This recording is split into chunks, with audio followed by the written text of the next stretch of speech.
Spring is here. My JDM tree is kind of back. In 2013 we had a nasty deep freeze that killed it. Started stripping all of the paint. This door, we started engine turning it. It's just a cup brush on the drill. The wheels are no longer red. The scallops are gone, obviously. I was too lazy to tape up the whole car and spray paint it, load the spray gun, thin the paint. So when I did the scallops, I just taped it up with 1-inch thick tape and brushed them on to get good coverage. Of obviously I had to do really thick, so the scallop paint was super thick, and I took the polycarbide wheel to it and I did this number. There's no going back. The whole car is getting stripped. I kind of wanted to do this, but I was afraid. Used to use the Rapid Strip Norton abrasives from Home Depot. Home Depot switched to Diablo. Diablo doesn't make the same product, so I've been experimenting with different brands. This one was from Walmart. It's the Black & Decker. It's $6.99. This one was from Harbor Freight. That was a flap disc. This one is $4.99. A little sketchy. The arbor size isn't right for the DeWalt grinder. This one went a lot quicker. I was experimenting to see which one was better. This fender, for some reason, covered in Bondo all the way from back here to over here. It feels smooth to the touch. I can't feel any dents. My laser eyeball is telling me that it's straight, but it feels perfectly smooth. And then I can see grind marks where they grinded it. But I don't know what's up with that. Don't have any money, so it's gonna chill like this for a little bit. I might throw some spray paint clear coat on it. We have it chilling in the garage just so that it doesn't rust unevenly. I want to let it surface rust all around, but today I gotta work on this. I still have a lot of suspension travel left. I think I might torch the rear springs even more to get these tires to tuck. The car is super low. We can get it lower though. I think we can get it lower, but this in the front hasn't been lowered at all. Massive wheel gap, looks like shit. There's a reason why I haven't dropped the front. I explained to you guys that the frame rail is in the way. We got the frame rail. It intersects with the lakes pipes. You can see the fiberglass wrap is all kinds of shredded out.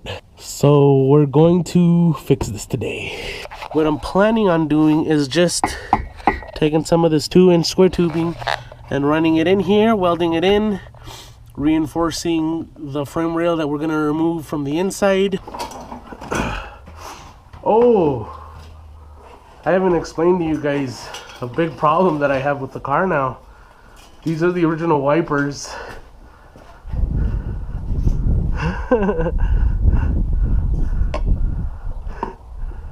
That's them at the top of their stroke. Whoops. So I don't know how, but I'm gonna have to source some shorter wipers. It looks like I think I could just chop these, because if we just move the whole thing down, it still fits. And it looks like this could run inside of it. I don't know. I don't know what I'm gonna do. I obviously need wipers. Let's get some power. Do not attempt what you are about to see at home if you are not a professionally trained cunt. Oh, this is heavy. Get the eBay jackhammer out here right quick. Let's get the smaller of the things. This is not power line. It is airline. I think it would have been smarter to buy an air hammer, but I bought an electric one. By the way, don't get the smaller one. I bought it and it's a piece of shit. About to find out if this I'm sure a spade bit would be better. A spade blade. They're like 60 bucks. Here goes.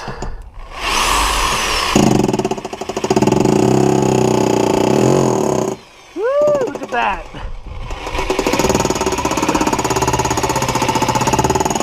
Oh yeah, boy. That was cool. I didn't think that would work. I was just doing it for the view.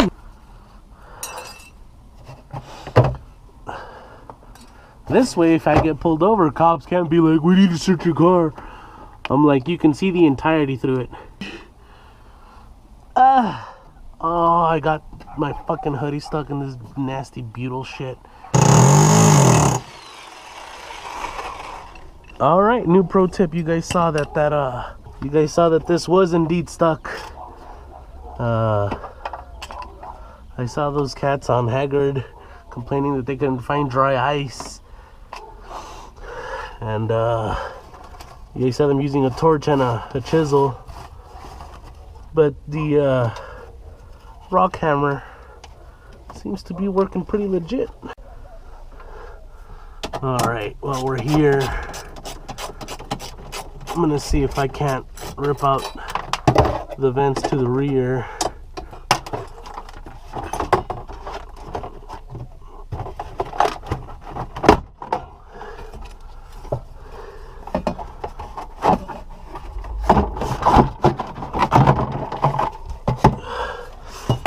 Look at that. More money. You boy. If you guys have ever built a car, you know exactly how much money you find under the panels and shit. And the deeper you go, the more you find. And it goes forever. It never really stops. Oh shit.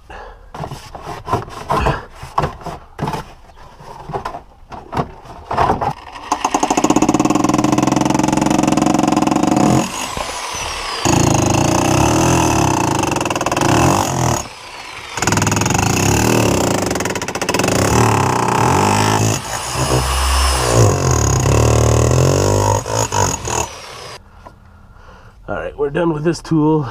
It's big, it was expensive. Let's put it away. It's not that expensive. I think it was like $100 with a coupon. You get the coupons in the mail. Buy one thing at one Harbor Freight one time and you get the coupons in the mail for the rest of your life. Which is weird because they ask you for your phone number. Leads me to believe that the phone company sells your address to anyone with your number. Motorcycle graveyard. That's aluminum. It's gonna be a steel can. All right. Look at that. I think these will be good for filling in the thing.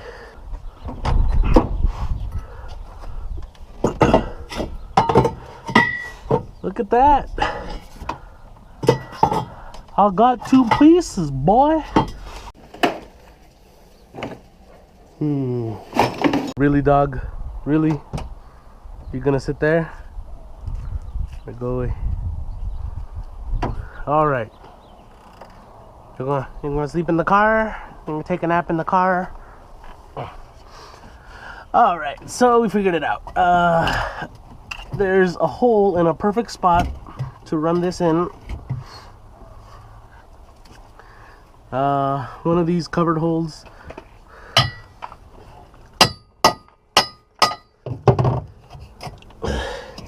I'm gonna put this down, gonna weld it in. It runs forward far enough so that it covers the spot of frame rail that we're gonna go ahead and rip out. All the dogs are on top of me. Hey. Oh. This is why my shop doesn't get any work done whatsoever. The minute I come out, the dogs are on top of me. Betty's on my knee. I feel her squishy belly on my knee. The man wants out.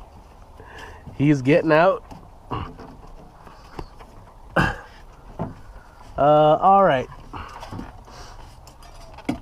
So we can go ahead and weld this in a couple of places. It's perfect, it runs in there. A few inches outboard of the old frame rail. The reason I want to drop the car in the front is because this wheel gap is tremendous and it hurts my eyeballs. I hate it. So yeah, there we go. This is perfect. We got this cross member. We got the roll cage tied in right here. It'll tie it into the roll cage. Eventually I do want to do a windshield hoop for the roll cage. I'm a little butthurt about it because I've never removed the dashboard in one piece. This is a very old car. The sun, it's also really cheap plastic that they use for this model year. The newer cars have a lot nicer dash interior components, but I tried pulling off center consoles at the junkyard and they came off in pieces just like this one did. My dashboard's all cracked. If I pull this dashboard, it's gonna come out in pieces. All of this interior shit, I didn't remove it to lighten the car. I didn't remove any of this for any aesthetic purposes. I removed it because it was broken and flaky, and it's just like you look at it wrong and it breaks. It's a pain in the butt. We'll do plywood, maybe wrap it in vinyl, maybe buy a stock in Mexican blanket. In any case, here we go. We are hours later trying to cut. Maybe you should reconsider this process. We got 3 layers of some fairly thick steel. These 3 layers together are much thicker than the steel I used to reinforce the body from the inside. In any case, I'll probably end up boxing this in, maybe even making a U-bracket on the outside to reinforce it. It's whatever. All right, last clip of the day. Sun is finna set. There isn't much light. You can see I gained a lot of ground clearance. So now we can huck it over speed bumps. We can even drop it 2 inches on the front. Yep. The jack doesn't fit under the car at ride height. Don't lower your car, kids. It's the dumbest shit I've ever done.